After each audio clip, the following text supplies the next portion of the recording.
12시에 많은 참여 바랍니다.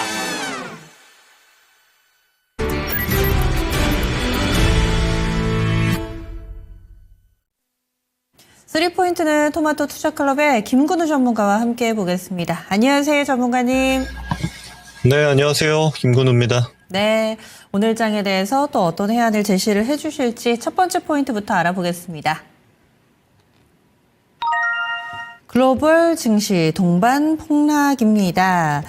늘 첫 번째로 뭐 해외 증시와 우리 증시를 비교한다거나 이렇게 큰 틀을 좀 봐주셨는데 김근우 전문가님과 함께한 이후에 그리고 아마 많은 투자자분들이 이 주식 시장을 본 이후로 이런 날이 없게 느껴지실 것 같아요. 그래서 뭔가 경험을 해봤으면 대응책도 바로 떠오르는데 이런 동반급락은 사실 손에 꼽습니다. 전문가님 어떻게 판단하고 계세요? 네, 뭐 차근차근 좀 이야기를 드려보도록 하겠습니다.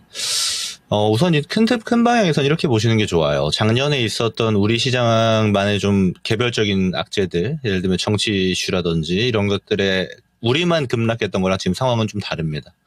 네, 그래서 그동안 많이 올라갔던, 우리 입장에서는 사실 좀 억울해요. 우리 뭐 올라간 것도 없는데, 많이 좋았었던, 뭐 아시아로 치면 일본이나 대만 증시라든지, 또 미국장 같은 경우는 전반적으로 좋았죠. 그래서 상승분을 많이 반납을 한 건데, 우리는 뭐 사실 오르지도 않았는데 맞을 땐 또 같이 맞는 뭐 이런 구조여서 좀 아쉽긴 합니다만, 저는 이 다음이 이제 좀 중요할 것이다라고 먼저 이야기를 드릴 수 있을 것 같아요.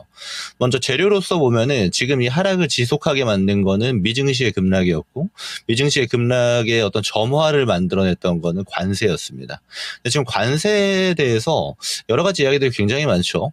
다만 이제 오늘 중 최신화에서 좀 가장 트렌디한 내용으로 좀 접목해서 이야기를 드리자면은 많은 국가들이 이미 관세 협상이 진행 중이라는 이야기입니다. 그러니까 트럼프 대통령이 직접 나와서 이 판넬 들고 막 설명하던 그 내용과는 이제 많이 바뀔 게 좀 눈에 보이죠. 그 말은 지금보다 관세를 기준으로 해서 안 좋아지는 국가들보다는 좋아질 국가들이 훨씬 더 많다라는 거고, 증시는 이 부분을 반영할 가능성이 상당히 높다라는 겁니다. 특히나 우리나라 같은 경우는 이제 내일자 8일부터 9일까지 해서 아마 관세 협상이 진행될 것 같아요. 그리고 그 결과값은 아마 바로 발표가 될 겁니다. 지금 미국의 스탠스를 봐서는. 그러면 그랬을 때 재료로서는 이 악재를 판단하기로는 해소가 될 가능성이 상당히 높다. 물론 단기적으로 그렇습니다. 기간을 또 두게 되면 관세 내용이 또 바뀌긴 할 건데, 지금의 이 하락은 어느 정도 되돌림이 발생할 가능성이 상당히 높다라고 볼 수 있겠죠. 근데 이런 측면들을 본 다음에 우리가 봐야 되는 건, 지금 그러면 우리 증시 그리고 글로벌 증시가 어느 정도 위치에 있는가를 상당히 집중해서 봐야 되는데, 지금 하락의 뭐랄까요, 원인은 아무래도 미국 증시의 하락이 글로벌을 끌고 있다라고 봐야 됩니다. 그럼 미국 증시의 레벨을 볼 필요가 있는데, 피어앤그레이드 기준으로 보면은 지금 공포지수가 4예요. 4는 어떤 수치냐면 코로나 팬데믹 최저치가 2입니다. 거의 비슷해요. 그 정도만큼 미국 증시가 어마어마한 지금 공포 분위기 속으로 들어가 있다라는 거고, 제가 지난주 금요일, 수요일 제 월수금 제 유튜브에서 공방을 하다 보니까 미국 지수에 대해서 간략 코멘트를 드렸는데, 나스닥 15,000까지 열렸다라고 제가 지난주에 이야기를 좀 드렸었어요. 15,000을 제가 뭐 지금 차트는 띄워드리지 않았지만 거의 지난주 금요일 하루 만에 도달을 해버렸습니다. 15,500까지 도달을 했는데, 저는 이 구간에서 하방이 더 열릴 것 같지는 않아요. 그러니까 뭐 지속성으로 본다라면 열릴 수 있겠습니다만, 일단 지금 파동의 하락으로서는 15,000 정도 자리에서 반등이 나올 가능성이 높고, 실제로 이제 미 증시가 오늘, 내일 우리 시간으로 보면은 이제 화요일, 수요일 정도가 되면은 어느 정도 락바텀을 보여주지 않을까라고 개인적으로 좀 판단을 하고 있고, 그랬을 때 그 다음 어디가 이제 글로벌의 증시 분위기를 주도할 것이냐가 상당히 중요할 건데, 저는 분위기 한번 바뀌지 않을까라고 봅니다. 이 바뀐다라는 건 어떤 거냐면, 이전 값에서는 미국 증시 위주로만 좀 돌아갔었어요. 이게 사실 미국 증시 우리가 항상 보고 판단하고 거기 보고 모멘텀 따라가고 이런 건 맞습니다만, 미국 증시에 수급이 강하게 집중이 되면 우리나라처럼 개발도상국 증시 같은 경우는 상대적 소외가 발생합니다. 실제로도 그래왔고요. 지난 이제 작년이라든지 재작년이라든지 미국 증시가 강하게 올라갈 때 우리는 못 따라간 측면들이 있죠. 근데 오히려 미국 증시가 좀 약해지고 해당 수급들이 이제 성장하는 국가들로 좀 편입이 되어지면은 우리 증시는 상대적으로 강했습니다. 쉽게 말하면 미국 증시가 약할 때 우리가 더 강했던 측면들이 많거든요. 그러면 지금의 증시는 아마 손바뀜이 좀 진행이 되고 이 글로벌이 모두 하락을 만들어내서 레벨 다운을 시킨 다음에 올라갈 곳이 어딘가를 보게 되면은 저는 우리 입장에서는 딱히 불리할 게 없다 이렇게 좀 판단할 수 있겠고 단기적으로도 보게 돼도요. 제가 지금 시장 전광판을 좀 띄워놨는데 우리 증시가 상대적으로 좀 셉니다. 이제 코스피 한 5% 빠지고 있고 코스닥 4.7% 빠지고 있는데 미국장 6% 빠졌죠. 나스닥 기준으로 해서 지금 상해 항생 7%, 11%, 니케이 6%. 그러니까 다른 말로 하면 아시아 증시를 기준으로 보더라도 우리가 덜 빠지고 있다라는 측면이 눈에 딱 보이는 겁니다. 저는 이게 좀 지속이 될 가능성이 상당히 높겠다라고 판단을 하고 있고 전략으로 좀 보자라면요. 지금은 이렇게 보셔야 돼요. 어떤 걸 들고 있어도 어지간하면 안 파는 게 좋습니다. 제가 보통 이제 좀 잡테마라고 좀 많이 표현을 하는데 이제 중소형주의 테마색만 짙고 실적 없고 모멘텀 없는 종목들은 이럴 때 막 교체해라 그런 말 말씀드리는데 지금은 그럴 타이밍은 지나갔어요. 이제는 이제 증시 지수 단위로만 종목이 움직이죠. 종목이 개별적으로 움직이는 건 지금은 정치 테마주랑 ABL 바이오 정도밖에 없습니다. 오늘 우리 증시를 보면요. 그 말은 지수가 이제 단기적으로 내려간 폭의 일부를 리바운딩이 진행이 될 텐데 그럼 지수 올라갈 때 이제 다 같이 올라가는 타이밍이 등장할 거예요. 그러면 이 반등할 때 여러분들이 이제 포트를 좀 교체해야 되는 타이밍이 되는 겁니다. 여기에는 예를 들어 좀 모멘텀 좋고 실적 좋고 이런 애들을 이야기 드리는 게 아니고요. 좀 사이드에 있는 종목들을 보유하신 분들께 제가 좀 첨언을 드리는 거고. 그래서 개별적으로 포트를 구성하고 있는 여부에 따라서 다음 반등 시에 전략이 좀 바뀔 수 있겠다 정도 알 수 있겠고요. 저는 이제 이번 주 중반 정도를 예상하고 있습니다. 제가 지난주 월요일에도 그렇게 이야기 드렸죠. 빠르면 지난주 입장에서 이번 주 후반부, 이제 늦으면 다음 주 초중반부에 이 하락 사이클이 어느 정도 단기적인 마무리가 될 가능성이 높다. 사실 다 왔다라고 저는 개인적으로 좀 판단하고 있고요. 이런 지점들 좀 참고해서 대응하시면 되지 않을까 이렇게 좀 의견을 드려보도록 하겠습니다. 지금 패닉셀에 동참할 필요는 없다. 그리고 거의 터널의 끝자락에 와 있다라는 분석을 하고 계시네요. 알겠습니다. 그러면은 시장 앞으로 가는 데 있어서 이제 실타래가 좀 풀릴 일만 남아있다고 보세요. 큰 변수라든지 한 번 더 우리가 조심해야 될 부분, 이런 부분은 안 보고 계신가요? 사실 단기 등락이 좀 더 나올 수 있겠죠. 그러니까 지금보다 조금 더 내려갈 수 있다라고 봅니다.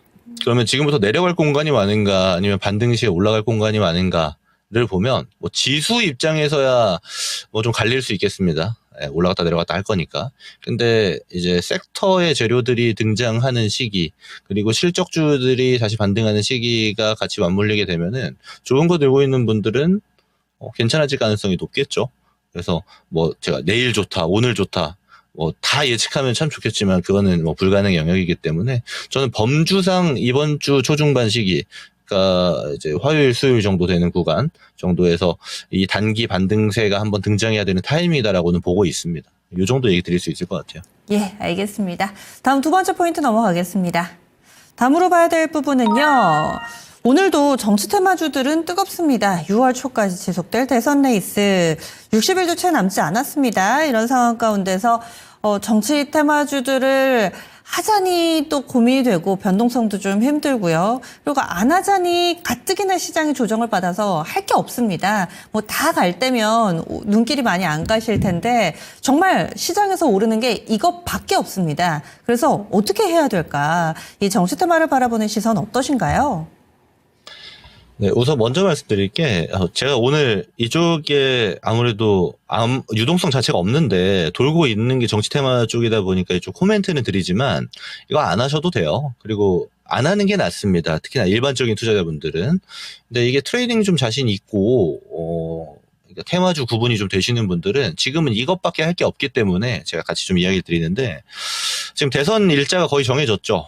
6월 3일로 정해졌는데 우리가 봐야 되는 거는 이거 인물주들은 여러분 지금 아시겠지만 대장이 대선 레이스가 진행되면 지지율 가장 높은 후보의 종목들 관련주들이 상당히 좋습니다. 근데 지금 민주당 대선 후보가 아직 경선은 안 치렀지만 사실 좀 뻔하죠. 그럼 그런 상태에서 인물주들이 이미 레이스가 나왔기 때문에 다음 타겟으로 봐야 되는 건 당연히 정책주가 등장하는 겁니다.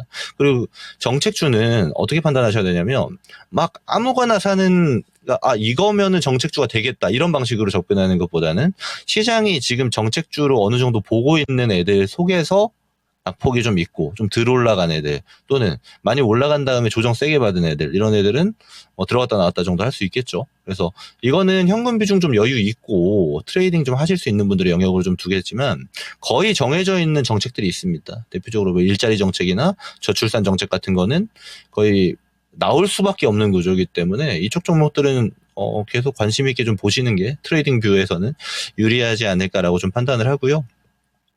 그리고 아무래도 제가 지지율 이야기를 좀 드렸는데 이제 민주당 후보의 지지율이 높다 보니까 민주당 후보가 좀 추진하는 정책들이 있죠. 뭐 지역화폐라든지 이런 것들은 트레이딩 뷰가 계속 유효할 가능성이 높다. 그래서 저는 단기 트레이딩 하시는 분들은 지금 시점에서는 아마 다 이쪽 보고 계실 겁니다. 그래서 인물주들 왜냐하면 지금 기존의 여권 후보들이 많기 때문에 인물주들의 수급이 많이 갈리고 있어요. 그래서 유리하지 않습니다. 그래서 정책주로 구분 짓고 그러니까 어느 정도 가이드라인을 두고 보시는 게 좀 유리하겠다. 이렇게 좀 의견을 드리고자 가져왔고요. 두 번째 포인트 이 정도 정리하겠습니다. 그래서 인물주들보다는 정책 관련해서 좀 볼 필요가 있다 설명해 주셨고 다음 마지막 포인트 넘어가겠습니다.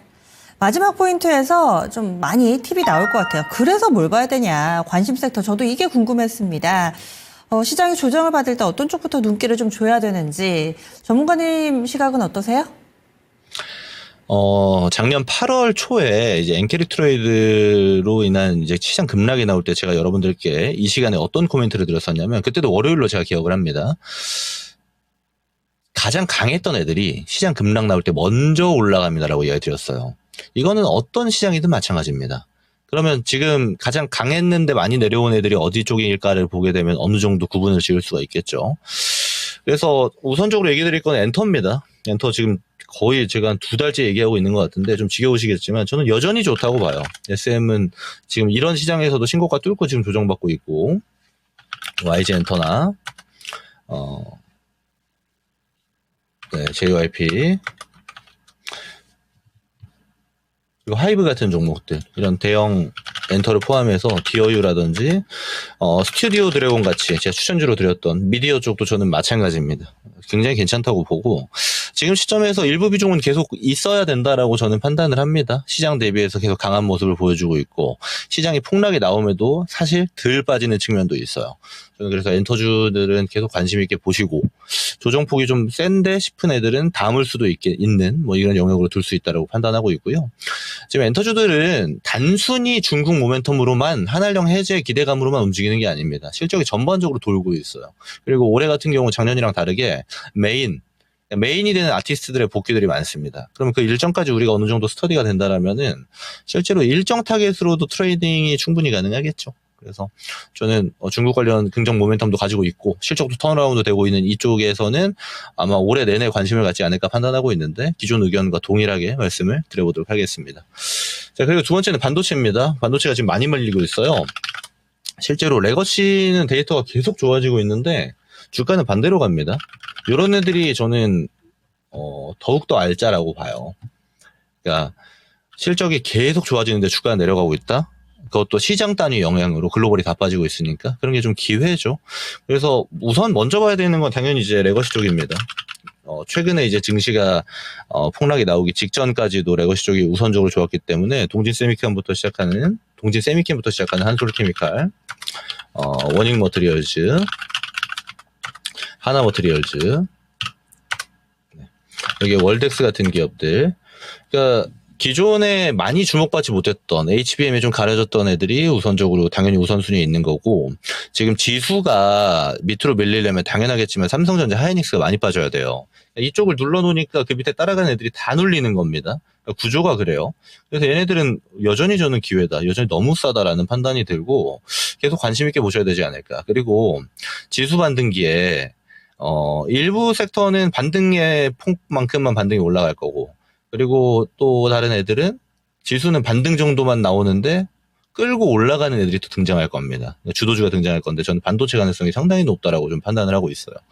그래서 이 코스피에서는 반도체가 지수 견인을 할 가능성이 상당히 높다라고 좀 보고 있고, 이어서 보자라면은 저는 코스닥은 당연히 바이오입니다.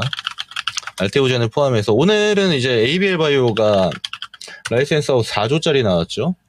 근데 이 4조짜리 잘 보시면은 작은 숫자 아닙니다. 그리고 지금 국내 이제 플랫폼 기업들 같은 경우는 제가 여러 차례 이야기 들었지만 관세랑 상관없어요.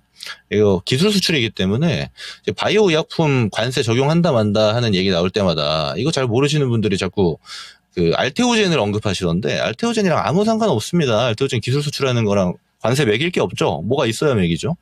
그러니까 구분을 하자라면은 관세 이슈랑 사실 별로 상관없는 바이오 플랫폼 기업들은 계속 관심 있게 볼 필요가 있다라는 거고요. 그리고 개별 기업들을 보면은 삼성 바이오로직스나 뭐 SK 바이오팜이나 지금 미국에서 매출이 잘 나오고 있는, 그리고 앞으로도 잘 나올 가능성이 높은 바이오 기업들이 있는데, 얘네들 같은 경우는 지금 대응책들을 발표하고 있어요. 그러니까 대표적으로 SK 바이오팜은 그냥 미국의 공장을 인수해버리겠다고 하죠. 실제로 그럴 정도의 현금 능력도 충분하고요. 작년도부터 많이 벌어와가지고. 그리고 바이오로직스 같은 경우도 대응 지점을 지금 시사하고 있는데 아마 곧 구체화된 내용들이 나올 겁니다.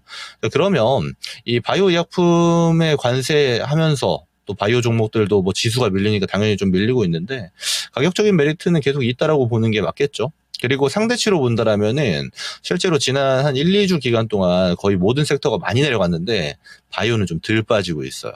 그거는 좀 강하다라는 얘기가 되는 거니까 그런 쪽도 관심을 좀 두셔야 되겠고, 여기에 추가로 제가 지금 큰 종목들만 좀 이야기 드렸었는데 비만 종목들이 있죠. 올릭스부터 출발해서, 올릭스는 완전 비만 종목은 아니지만 펩트론이라든지 D&D 파마텍 같은 종목들은 저는 얘네들 다 괜찮다고 봅니다. 특히나 이제 펩트론은 최근에 이제 시장은 꺾이는데 자기 혼자 올라와서 대단한 퍼포먼스를 좀 보여줬는데, 이제 D&D 파마텍, 올릭스 이런 애들은 지금 조정폭이 사실 시장보다는 훨씬 적죠. 강세를 그대로 유지하고 있고, 저는 이 빅파마양 라이센스 아웃이 나왔고 또는 나올 가능성이 높은 애들, 그리고 비만 쪽, 플랫폼 쪽은 계속 관심 있게 보셔야 되지 않을까, 이렇게 좀 의견을 드려보도록 하겠습니다. 그래서 엔터바이오, 반도체 이렇게 세 가지로 압축을 해주셨는데, 반도체 하나만 좀 질문 드릴게요. 이제 트럼프 미국 대통령이 상호관세 부과는 마무리가 됐고 그 다음 타겟으로 섹터별로 몇 군데 남은 쪽 있죠. 그래서 반도체를 타겟으로 한 관세 정책이 좀 조만간 나올 거다, 이런 두려움, 이 공포 섞인 목소리가 있는데 여기에 대해서는 어떻게 보세요? 이렇게 보시면 됩니다. 우리가 지금 미국에 반도체 많이 팔고 있는지를 보면 되는데 실제로 많이 안 팔고 있죠. 우리의 레거시 주요 고객은 사실은 이제 중국이 좀 더 가깝고, 또 HBM으로 보면 우리 고객은 대만입니다. 그렇죠? 그러니까 사실 구조를 보면 우리는 미국에 직납하는 반도체 품목이 거의 없어요. 비중이 굉장히 적습니다. 근데 다만 영향권은 들어가겠죠. 반도체 제가 뭐 얼마 관세 들어올 거다 이런 거 예측하는 건 별로 의미가 없다라고 보는데, 반도체의 이제 분위기, 섹터의 분위기는 좀 꺾일 수 있겠습니다. 근데 그걸 떠나서 지금 우리 증시의 레벨 자체가 워낙 낮은 상태에다가 반도체 종목들도 너무 싸요. 그래서 그걸 감안해도 저는 지금 데이터 정도 값에 지금 실적 가지고 있는데 돌려 세우고 있는 측면들을 고려한다라면 좋아질 수밖에 없지 않을까 말씀을 드려보도록 하겠습니다. 알겠습니다. 그리고 좀 더 자세한 내용은 공개방송 통해서 알려주실 거죠?